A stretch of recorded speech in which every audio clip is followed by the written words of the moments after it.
Bom, hoje nós vamos falar um pouco sobre o nosso segundo tópico, que é o ver Jesus. Eu vou usar como texto o mesmo texto que a gente leu ontem, só que agora vão ser outros versículos, né? Então é João, capítulo 6, o verso 40. Ele diz assim, né? Portanto, a vontade daquele que me enviou é essa, que todo que vê o Filho e crê nele tenha vida eterna, e eu ressuscitarei no último dia. Agora o versículo 45. Está escrito nos profetas: e serão todos ensinados por Deus. Portanto, todo aquele que do Pai ouviu e aprendeu, vem a mim. Não que alguém visse ao Pai, a não ser aquele que é de Deus. Este tem visto ao Pai. Na verdade vos digo, que todo aquele que crê em mim tem a vida eterna. É interessante que nesse texto, né, Jesus ele fala que não é apenas que a gente veja ele, mas que através da nossa vida, a partir de vermos Cristo, a partir de vermos a vida de Cristo, nós pudéssemos chegar à vida eterna em Cristo. Um pouco mais à frente, ainda no Evangelho de João, até no mesmo capítulo que a gente comentou ontem, no capítulo 14, né, Jesus ele fala para Filipe, né, que quem via ele via o Pai, né, que está no verso 9, né, do capítulo 14. Ele diz assim: disse-lhe Jesus: estou há tanto tempo convosco e não me tendes conhecido, Filipe? Quem me vê a mim, vê o Pai. Como diz tu, mostra-nos o Pai? Não credes tu que eu estou no Pai e que o Pai está em mim? As palavras que eu vos digo, não as digo de mim mesmo, mas o Pai que está em mim é quem faz as obras. É interessante, né, que no texto que a gente leu anteriormente, né, Jesus ele fala que as pessoas não tinham visto de fato o Pai. E agora ele diz que todo aquele que vê ele, vê o Pai. Bom, o tema que eu estou conversando hoje com vocês sobre ver Jesus, ele está muito interligado, né, com o tema que a gente comentou ontem, que era do ir a Jesus.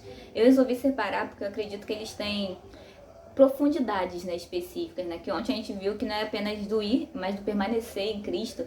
E hoje, comentando sobre o ver, eu acho que é importante a gente pensar que não é apenas um ver superficial. Por exemplo, quando a gente vai ver, eu gosto muito de ver o pôr do sol, né? Quando a gente observa o pôr do sol, o nosso foco está ali em ver o sol se pondo, né?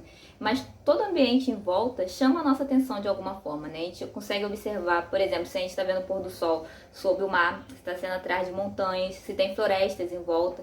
A gente consegue observar se tem pessoas à nossa volta, se a gente está vendo o pôr do sol sozinho. Isso tudo interfere, de certa forma, na nossa observação. Mas o nosso foco é o pôr do sol, né? No caso, quando eu estou vendo o pôr do sol. E a questão com Jesus é bem similar. O que eu quero dizer com isso? Que independente da circunstância, independente de onde nós estamos, do que nós temos feito, de como está a nossa vida, o ambiente que a gente está, se a nossa visão, o nosso foco está em ver Cristo, em olhar para Cristo, todas as outras coisas vão convergir nisso. Então a grande questão de quando a gente ver Cristo é essa, é da gente conseguir vê-lo onde nós estamos, da gente conseguir observar o que Ele está fazendo ao nosso redor.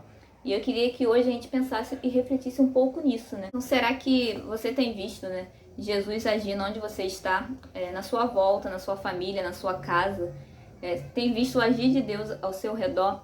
Porque na caminhada de Jesus, quando ele chama os discípulos, em um momento específico ele fala, né, vem e vede.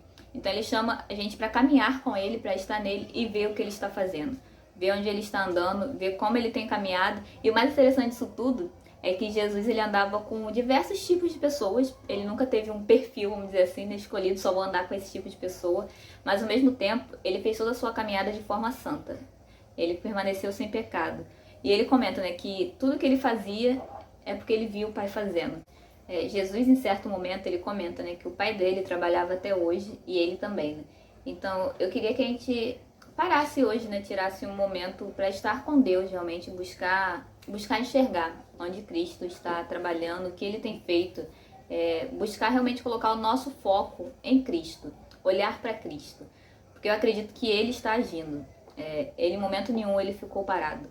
Ele não está de braços cruzados, apenas vendo as coisas se desenrolando de forma aleatória. Não, Deus é um Deus que ele interage conosco, é um Deus totalmente relacional. Tanto que Jesus ele fala isso, né? Ele fala que ele e o Pai eram um. Então eles têm um relacionamento muito íntimo, muito próximo. E ele fala que ele estava aqui para também se relacionar conosco, para que nós pudéssemos ter esse relacionamento através dele também com o Pai. Então que você pare hoje e pense, reflita um pouco na sua vida, como está hoje, E como você tem visto o agir de Deus, o agir de Cristo, se você tem visto o agir de Cristo, e que você não deixe o dia terminar sem realmente ver Jesus agindo, ver o Jesus que está agindo na sua vida e também que está agindo ao seu redor. Porque Jesus, ele toca vidas e ele transforma a vida. Porque ele fala que ele veio para que tivessem a vida eterna através dele. Então ele continua agindo dessa forma, ele continua chamando pessoas para a vida eterna. E ele nos chama para ser agente do seu reino aqui. Então que nós possamos ver onde ele está agindo. Porque se nós não vermos onde ele está agindo, não tem como nós agirmos. Porque assim como ele só fazia aquilo que ele viu o Pai fazendo, nós também como cristãos só conseguimos fazer algo para Cristo se nós vermos o próprio Cristo agindo. Ele fala que nós precisamos permanecer nele. Quando nós permanecemos nele, nós conseguimos dar o fruto que vem dele. Então que nós possamos estar realmente parando um pouco hoje e observando mais. Observando e conseguindo enxergar mais o próprio Cristo que está agindo. E possamos nos juntar a ele. É isso, gente. Tenham um bom dia.